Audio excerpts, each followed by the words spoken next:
YouTube family हम लोग जा रहे हैं खाना खाने के लिए जो भाभी जी बनवाई हैं। और यहाँ चारपाई में बहुत ज़्यादा भीड़ है, बहुत लोग आए हुए हैं, बहुत दूर दूर से लोग आए हैं। वीडियो के साथ बने रहिएगा। अभी जा रहे हैं, दिखाएंगे आपको कि यहाँ पर कितना ज़्यादा भीड़ है, खाने में क्या क्या बना है वो भी दिखाएंगे आप सभी को। यहाँ पे जगह देख सकते हैं, कितना अच्छा लोकेशन है।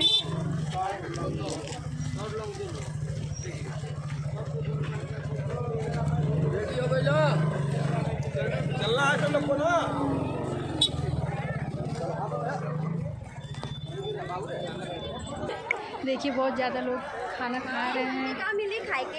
आप फलारी खाएंगी ना? तो कहाँ है? इधर नहीं है, उधर है। नहीं तो नहीं, अपन बचाए भूनकर खाएंगे ना।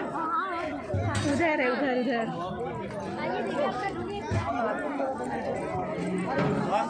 आओ, कहाँ लोग चले गए? आओ देखिए यहाँ पे खाना सब लोग खा रहे हैं फ्रेंड।